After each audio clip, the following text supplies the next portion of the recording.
As we already know, the government of Canada wants more people to migrate to Canada via the Caregiver PR pathway. This is the plan of the government to bring in about 15,000 new caregivers into Canada to help with the issues that we are currently facing about our health sector here in Canada. Now, if this video is for you, I would advise you to stay and watch this video till the very end. These are the requirements that you would be needing in order for you to be able to be eligible for this pathway, okay? The first thing is your language test. Make sure that you have at least band 4. At least band 4. They just want to be sure that you can communicate in English and the next person would be able to understand you. Some of us are already in Canada. We understand how difficult it might be communicating with these people because they speak English, but they have so many accents and it might be a bit difficult for us. But majorly what they are trying to say is they want you to be able to fluently communicate in English. I would advise you do CELPIP because CELPIP, you can do either CELPIP or IELTS really. But I did CELPIP and I had a band 9 when I did CELPIP. And I registered, I think I studied for CELPIP for less than a week or thereabout. I wasn't even really serious about it, but I still had a band 9. So that's like my average score for CELPIP. Now, the thing that you're supposed to have in terms of eligibility is a minimum of Canadian high school diploma. Now, this can be anything. You might have a BSc, you might have a master's, you might have whatever, as long as it's an equivalent of Canadian high school diploma, which is like our secondary school certificate, and make sure that you already have many years of work experience because that's like what is going to set you apart, right? So that's like the second thing or did I say second? I think, yeah. That's like the second thing that is required of you before you're eligible for this pathway, okay?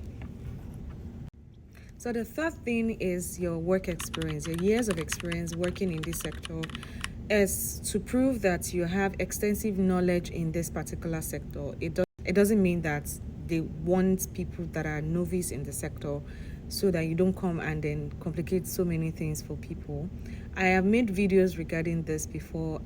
As a student, when I was in school, I worked as a caregiver.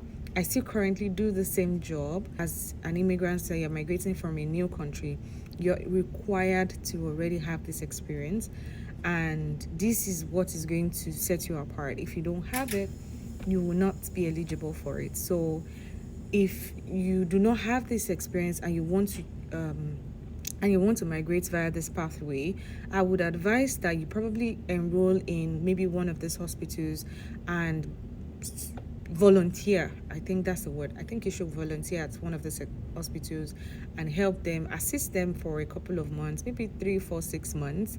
That would give you an eligibility. At least it's going to show that you have the experience, even though we have all been caregivers one way or the other, especially as Africans.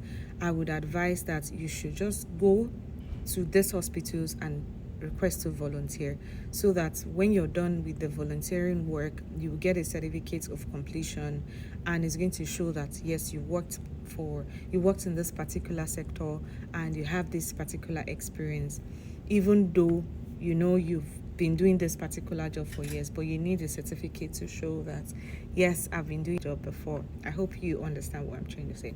So the next thing that you need to have is to receive a job offer from a Canadian company. Now, receiving this is like the most difficult part of it because it is very difficult right now. There are so many companies that are hiring, but there are also so many people that are jobless. There are so many requirements from these companies that might not be favorable for a lot of people.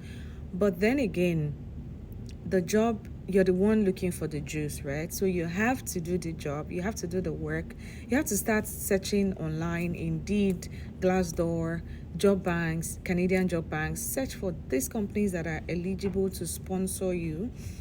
I will drop a video on my YouTube channel regarding the number of companies I'm talking about the home companies or care companies that can actually sponsor you.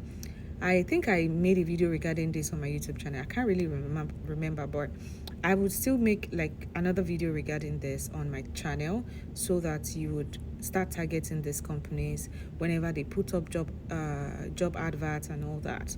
So if you really want to come to Canada via this pathway, which is very rewarding, it's not as stressful.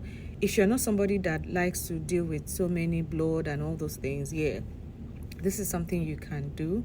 Like I said, I still work in the same sector, and it's something that I feel like a lot of people would be able to do. And I just really want to wish you the very best. I will bring you another information once I get it. And if you're not following me on YouTube, please ensure you do so. I hope I see you again next time. Bye bye.